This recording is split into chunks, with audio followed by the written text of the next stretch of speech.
রিয়ামণি জিয়া উদ্যানে যাইয়া একটা নিউজ করি নাই, আমি ফুলের একটা ভিডিও করছি।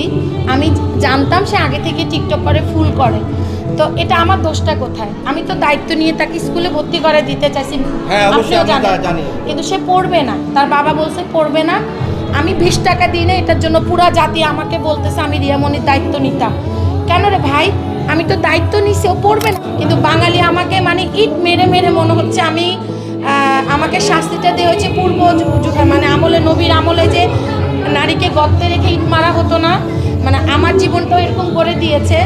তো আমি এটা আল্লাহর কাছে ফরিয়াদ করেছি, আমার বান্দার কাছে কোনো বিচার নাই।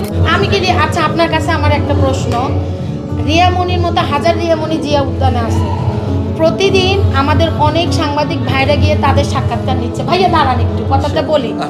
আমাকে কি দেখেছেন আমার ভিউর জন্য রিয়ামণির জন্য জিয়া উদ্যানে যাইতে? দেখেছেন? তার মানে আমার দরকার নাই তো ভাই। আর রিয়ামণিকে কি আমি জন্ম দিছি? যে জন্ম দিছে, যে পিতা তাকে এই দুনিয়াতে আসার ক্ষমতা দিছে, যে মা 10 মাস 10 দিন গর্ভে থেকে ধারণ করে প্রসব করছে, তারাই তো তাকে রাস্তা নামাইছে ফুল বিক্রি করার জন্য। আমি তো নামাই নাই না। তো তাহলে রিয়ামণি আগে থেকে টিকটক করে, রিয়ামণির ভালোবাসা এমনি লাভ আমি নিজেও দিতে পারি, তো এটা তো আমিও পারি না। কেমনে রিয়ামণি এমনি করে দিয়ে টিকটক করে?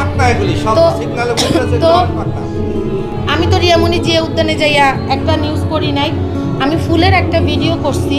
আমি জানতাম সে আগে থেকে টিকটক করে, ফুল করে, তো এটা আমার দোষটা কোথায়? আমি তো দায়িত্ব নিয়ে তাকে স্কুলে ভর্তি করে দিতে চাইছি, আপনিও জানেন, কিন্তু সে পড়বে না, তার বাবা বলছে পড়বে না।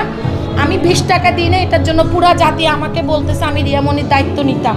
কেন রে ভাই, আমি তো দায়িত্ব নিছি, ও পড়বে না। কিন্তু বাঙালি আমাকে মানে ইট মেরে মেরে মনে হচ্ছে আমি আমাকে শাস্তিটা দেওয়া হয়েছে পূর্ব যুগে, মানে আমলে, নবীর আমলে যে নারীকে গর্তে রেখে ইট মারা হতো না, মানে আমার জীবনটাও এরকম করে দিয়েছে। তো আমি এটা আল্লাহর কাছে ফরিয়াদ করেছি, আমার বান্দার কাছে কোনো বিচার নাই। যে হাজার আমি কি করছি যে আমি ফাঁসির আসামি হব? তো যে যারা বলে তারা কেন দায়িত্ব নেয় না বলেন? অনেকে বলে আমি রিয়ামণিকে দিয়ে ভিউ ব্যবসা করছি। আমি তো ফ্রান্স থেকে যখন আসবো তার আগে আমার 30,000 ফলোয়ার, বাংলাদেশ থেকে বাংলাদেশে আসছি যখন তখন আমার সাবস্ক্রাইবার 6 লাখের উপরে। তা আমি তো রিয়ামণিকে দিয়ে এটা করি নাই, আমি ভাত খেয়ে কষ্ট করে পরিশ্রম করে এই অবস্থানে আসছি। হ্যাঁ, আমি 20 টাকা দিই নাই, যার কারণে আপনারা আমাকে ট্রোল করছেন। তাতে কি হয়েছে? যারা আমাকে চিনতো না তারাও আমাকে চিনছে।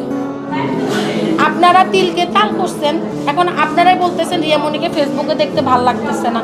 সব কিছু আপনারাই দুলার মা, আপনারাই করির মা, আমরা কিছু না। তারা আমারে ভালোবাসে, তারা, আমি বাড়িতে ছিলাম 17 দিনের মতো, একবার গিয়ে আবার ছিলাম 5 দিন।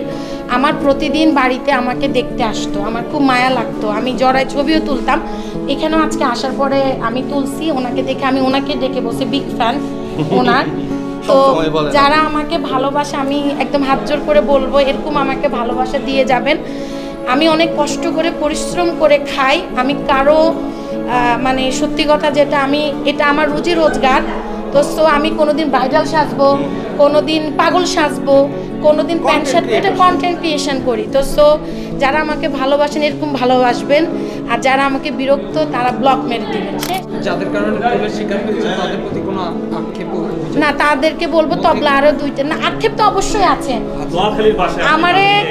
আমারে ক্ষত বিক্ষত করছে না, কিন্তু আমার ওই ঘা তো শুকাবে না, বরঞ্চ এটা আবার দ্বিগুণ হয়ে গেছে আমার জন্য বিনা কারণে না। তো যারা আমাকে রেগুলার দেখতো তারা তো জানতো আমি এরকম না, তো যারা দেখছে তারা করছে।